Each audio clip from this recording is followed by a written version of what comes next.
All right, Antoine, well, we are here outside the MTA, basically their pump headquarters here just underneath the Brooklyn Bridge. And we're just down the street from the city's Office of Emergency Management, where they are working right now to monitor these developments, the weather developments, the city preparedness, and all of the preparations that are being made.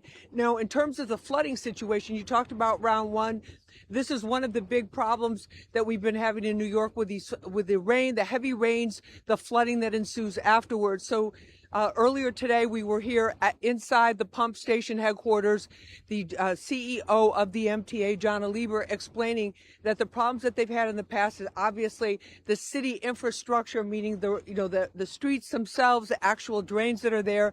They're not equipped to handle inches and inches of rain coming down within a very short time. So one of the things that he had the MTA workers working overtime on the weekend to do was to clear the drains of any debris, any garbage, any branches, that might still be around on the ground from other recent storms and the high winds, and to clear that all up so that the water can go down unimpeded. He said they've taken other measures in terms of the physical layout of the stations to basically, it sounds very basic, but it is, keep water from going down into the station. Because what's happened in the past that has basically crippled the system has been that the water gets down onto the tracks. Once it gets there, it gets into the electrical system.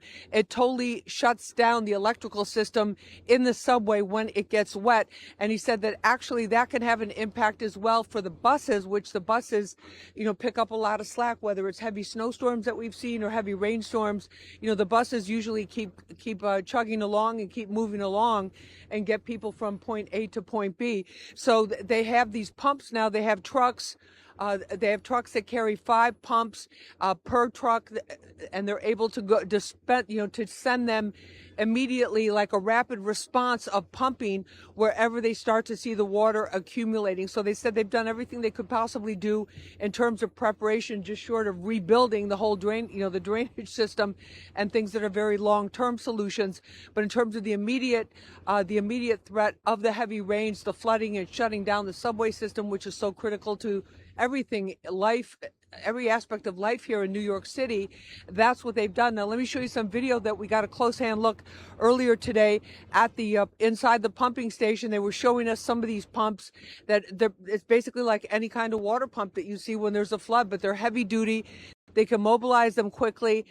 They can carry 5 on one of these gigantic trucks, almost as big as what you would like a big trailer truck. They can get them to the locations. As you can see, it's starting to rain here right now. And I'm going to put my umbrella up there. And they take your time, Lisa. That's right. Them. He said that they have about 286 86 pumps stationed permanently, and then they have many more. Many more that they can dispense. So let's take a listen to the MTA CEO, John Lieber. Priority number 1 is getting the water out of the system. We do this every day.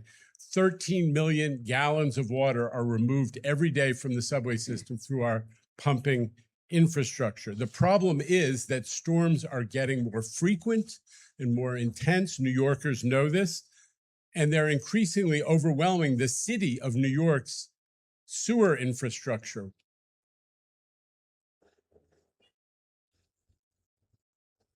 And of course, that's MTA CEO John Lieber, and he's basically saying, the way the city was built, obviously many years ago, the sewer system, which in many places is extremely old, some of the tunnels over 100 years old, that it was not built for the kind of weather that we have now. Things were much more regular. The seasons were more predictable. The extremes were not as extreme as they are now, and it's this sudden onslaught. You saw we went from no rain just a couple minutes ago, Antoine, while we were talking, to now it's really starting to pick up and come down. I can tell from the angle of the rain as I look towards the entrance here to Brooklyn Bridge that it's diagonal, which is showing the power and the force of the rain that's coming down here. But they have these workers out there. They've dispatched many. They have a control room, command center where they're keeping track of who's where. They're monitoring phone calls. They're monitoring social media. They're monitoring, they're monitoring everything they possibly can. Of course, in coordination with the New York City Office of Emergency Management, which is just down the block. They're keeping in tight communication with them as well. And the MTA chairman said that the best way for people to find out, he said, what they're really trying to do is get those get the information on the MTA app.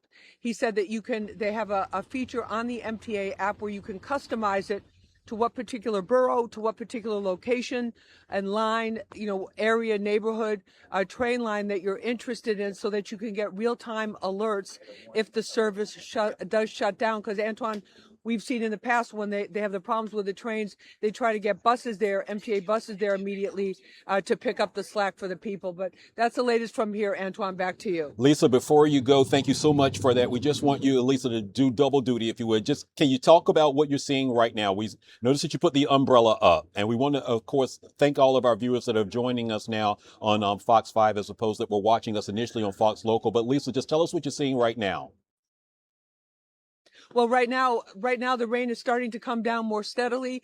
It was building. There were drops for a little while before this when we first started talking with you, and then it started getting very heavy. It was coming down fairly heavily and at an angle right above us. It's kind of let up now, but I think this is the thing that's very confusing to people and also very trying for the system, Antoine, is when it's like this, it can be drenching 1 minute and then it stops, and then it seems like it's over, but it hasn't really passed. There's another, there's another front coming, or another round of rain that continues to pelt. But it's like the big issue is how much water's on the ground, how much can be absorbed. And when you have streets that are concrete, you have sidewalks that are concrete. There's nowhere for the water to go. We're here on the edge of a park, obviously here with all the greenery and the ground. The ground can absorb water, but when we're talking about cement, we're already starting to see it pond up in some of the places here along the curbs, because it's lighter than it was now, and now it's back coming steadily. So we're expecting that to be basically be the case, this on and off, and very intense periods and then off again. So if there's enough of a break, hopefully that'll keep the water from building up really fast like we've seen before, where it just gushed down into the subway system and gushed onto the tracks and created very dangerous situations. Oh, here we go. I just said it, and now it's coming down heavier. Drops are bigger. It's coming down much more steadily here, and people are walking faster, as you can see, trying to get to their next destination so that they're not stuck outside, because this could just be the beginning of it getting even more intense, Antoine. But all right, Lisa, that's what they're hoping to do. There's still traffic.